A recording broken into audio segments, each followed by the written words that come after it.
Good afternoon. I'm North Carolina Attorney General Josh Stein, and I want to start with a message to the family and friends of Faith Hedgepeth. I am so profoundly sorry for your loss. Faith was a bright, friendly, beautiful young woman whose life was full of promise and tragically and brutally cut short. While we understand that nothing can fill the holes in your hearts, we hope that knowing that a suspect has been arrested and is off the street reassures you that we are one step closer to justice for Faith. Sometimes justice is swift, other times it takes longer. Today, after 9 years and a week, an arrest has been made in the murder of Faith Hedgepeth. Today's important announcement proves the power of partnership, persistence, and the potency of DNA. Chief Blue, Director Schurmeyer, congratulations to you and your team. I remember seeing an interview with Chief Blue a few years ago in which he said he was 100% certain that an arrest would be made in Faith's case. I'm grateful for his confidence and the dedication of him and his department. Police detectives and SBI agents conducted thousands of interviews and spent countless hours in this case, never giving up, always fighting for Faith and her family. I thank every member of law enforcement who worked this case. I'd also like to thank my team at the State Crime Lab. I'm joined here with Director Vanessa Martinucci of the Crime Lab. Vanessa, her predecessor, John Bird, and the scientists who are dedicated have worked closely with law enforcement on this case. Erin Ermish was our lead forensic biology analyst, but she was not alone. 12 other analysts also worked this case. Over the years, they worked 53 submissions of evidence from the case and analyzed 229 different samples to rule out suspects. And yesterday, with a sample provided by law enforcement of the suspect, the State Crime Lab generated a match to a DNA profile created or derived from the original crime scene. As a result, an arrest nearly a decade in the making has been made. This case underscores the importance of DNA. That's why we are working hard to test the thousands of untested sexual assault kits in local law enforcement custody across North Carolina. I appreciate the legislature for passing the Survivor Act in 2019 and for putting in its current proposed budget an additional $9 million to outsource the remaining kits for testing. Given the dramatic increase in DNA submissions to the State Crime Lab, however, the lab needs an additional 12 scientists to do the kind of important work that led to the arrest here today. I urge the legislature to fund these positions to keep the public safe. Once again, I congratulate Chief Blue and the Chapel Hill Police Department, Director Schurmeyer and the SBI, Director Martinucci and the State Crime Lab. With partnership, persistence, and the power of DNA, we are sending powerful messages to the victims of crimes and their families that we will fight to deliver justice for you. To the public, that we will do everything in our power to keep you safe. And to the murderers and rapists, no matter how long ago you committed your crime, we will never stop coming for you. Thank you.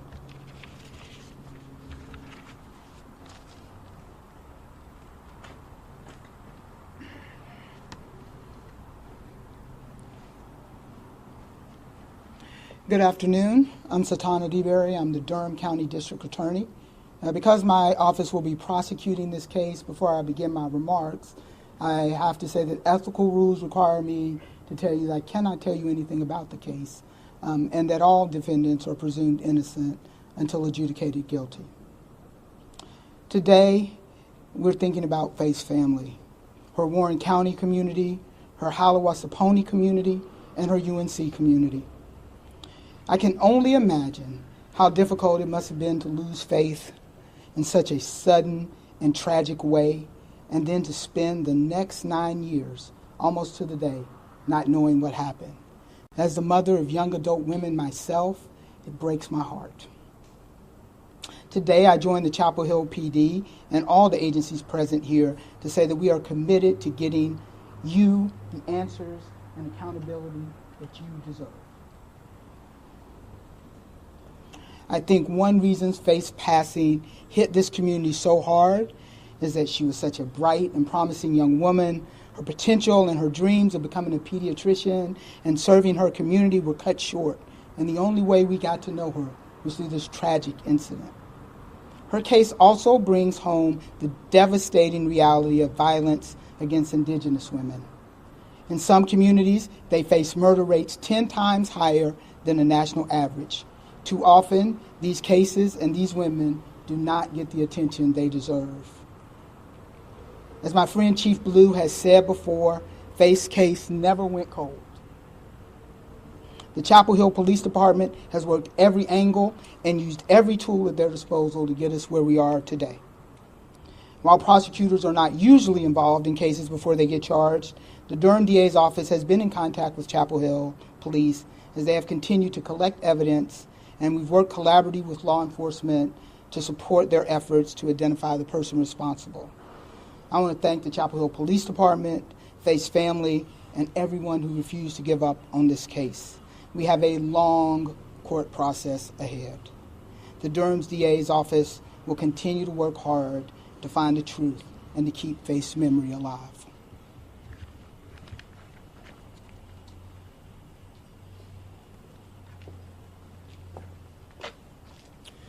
I'm Kevin Guskowitz, the Chancellor at the University of North Carolina at Chapel Hill, and it's good to be with you on this difficult but important day for our community, for this university, and most importantly for Faith's family.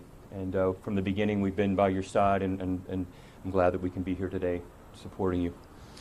So many of us can remember that tragic day, hearing about Faith and the awful loss of her life. Her murder shook our community 9 years and 9 days ago, and we continue to feel the impact of her incredible spirit on our campus today. I'm grateful to the community partners for never giving up, to the Chapel Hill Police Department, and many other law enforcement agencies and investigators that took this case and persevered. Today, we're here to stand with Faith's family and loved ones to continue honoring her life and her memory. People talk about the stages of grief, but I've found that the better metaphor is that grief comes in waves. We've lived with this reality, and then a wave hits, and we're right back to the overwhelming sadness and heartbreak. Today feels like another wave, an important moment, but still a feeling of deep sadness all over again. Roland, Connie, and all of Faith's family and friends, we are here for you. Carolina is a different place because of Faith. Her commitment to her fellow students, our American Indian community, and her Halawa Saponi tribal roots is felt by so many today. Faith was and continues to be a Tar Heel, and we will never forget her. Thank you for allowing me to speak today.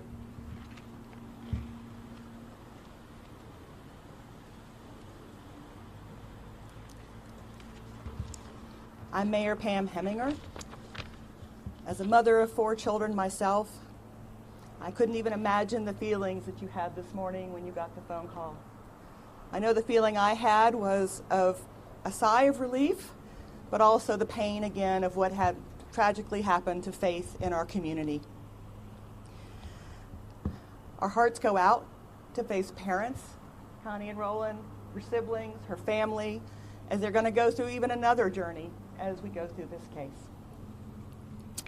Chapel Hill loves our UNC students, and we are all heartbroken over Faith's death. We will not forget her lovely smile, her warmness, and want you to know that her life mattered. Over the past 9 years and 9 days, a great many people have contributed to keeping her story alive in hopes of finding that missing piece that could bring justice for Faith. Thousands of hours, dedicated people have poured into this case, and we're deeply grateful to everyone who had a part, the officers, the investigators, the community members, the reporters, the family, and the friends. They continued to search for an answer and never gave up. Today, with faith in our mind, we also want to assure Carolina parents that we know you entrust us with the safety of your students when they come to Chapel Hill.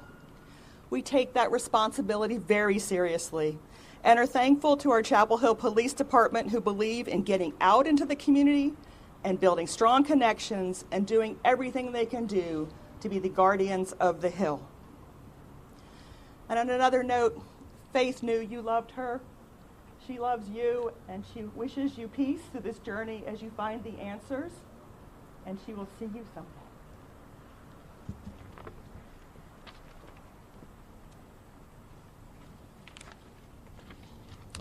Good afternoon, everyone. I'm Maurice Jones, Chapel Hill Town Manager, and I just wanted to take a moment to extend my condolences to Faith's family, who has demonstrated incredible strength and resolve during the last 9 years.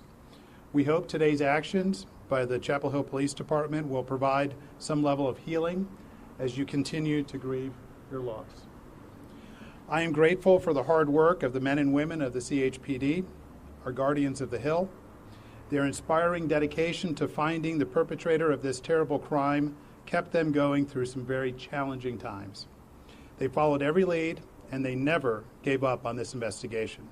They were determined to have justice served for Faith and for our community. And they used a combination of advanced technology and old-fashioned police work to get the job done and to make Chapel Hill a safer place for all of our residents.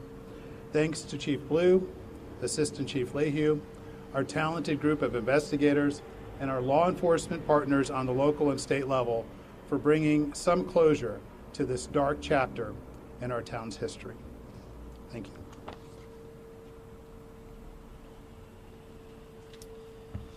Thank you very much. At this time, we will briefly open it up for questions. Once again, just to reiterate, this remains an active and ongoing investigation.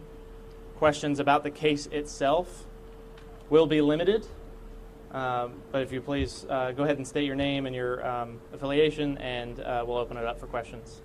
I'm Joe Fisher with WRAL. I'm just interested to know if you can elaborate more on the relationship between the suspect and Faith, and if that suspect that has been arrested is also facing charges in connection with any kind of sexual assault. As mentioned, it's very early after this arrest, and information about the case is going to be limited at this time, but more will be made available. So nothing on either of those cases? More will be made available at this case as time goes on. Thank you. Yeah. Mimi Cutler, CBS 17 News. Can you tell us what the break in the case was and the private lab that did that sketch? What role that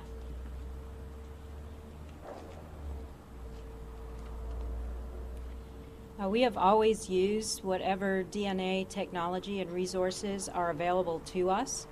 As for the Parabon sketch, the phenotype that was released in 2016, the characteristics described within that release and phenotype do match that of our suspect. Can you give us maybe some greater depth about the DNA process? Was it Ancestry.com? Was it something like that that linked you guys to the suspect? And also, if you're living in Durham this entire time, 9 years and 9 days? We've always used all of the DNA technology that's available to us, and did so in order to come up with this profile. And as we find out more information on the whereabouts of the suspect over the last 9 years will be released.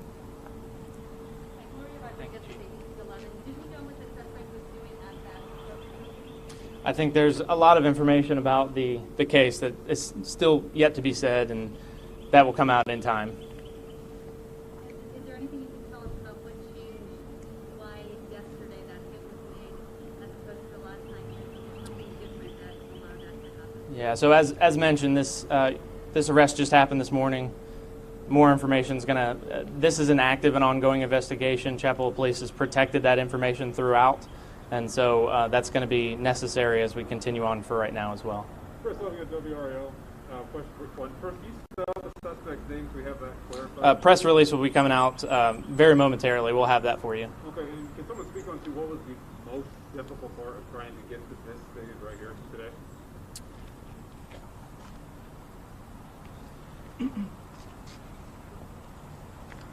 Faith was very well known in her community. She had an infectious personality. She had many, many associates and friends. So I think over the course of the 9 years, there's been many interviews and, re-looking at the case. And so it took us to today to find this additional information using those resources, those DNA resources that were available to us. And were you in the room yesterday when that match was made, or when? And if you were, I'm just wondering what your reaction was because it's been such a long process. And if it was a phone call to you, I'm just wondering what your reaction to that was when this match came back on. It was a phone call to me from our State Bureau of Investigations partners, and I think that I could best describe it as joy. And, I thought that ache of empathy for Faith and her family would be relieved, but it wasn't. It was, I think, just a bunch of every emotion you can imagine. And then in terms of the investigation, I know you mentioned that sketch that did match the suspect that was arrested. How long have you known about that suspect? Was he a person of interest from the very beginning of this case, from day one? No, he was not. At what year, at what point did he come into the picture? I'm sorry. More details, as mentioned, active, ongoing investigation, and a necessity to protect the details of this case. I'm sorry, Aaron, go ahead. I'm wondering, you mentioned that leads are still being pursued. Is there a possibility of additional arrests? Active and ongoing means that Chapel Hill Police will follow this to the end. Any more information on the suspect? Does he have a criminal history? Was he known for the police department? Just arrested this morning, so as we do with all arrests, that information will come out as it normally does. Elena Athens with ABC 11. Did I understand correctly this case is to be tried in Durham County? That's correct. So this is in the portion of Chapel Hill city limits that is in Durham County. It's on Old Durham Road where the crime took place. Attorney General Stein, when you talked about the DNA match, can you tell us a little bit about that process you did yesterday and when were you notified and what was going through your mind about it? The SBI and the Chapel Hill Police Department submitted a DNA sample to the state crime lab, and we had, of course, the DNA profile from the original crime scene, and there was a match generated with the sample that was provided. I learned about this morning and was filled with joy that there was some hope that at some point in the future this family can feel justice. Sorrow because recognizing that even if we successfully solve this crime, it will do nothing to bring Faith back. And pride in the state crime lab and the incredible dedication that the analysts demonstrate there on a daily basis on this case, but cases that are occurring all across the state.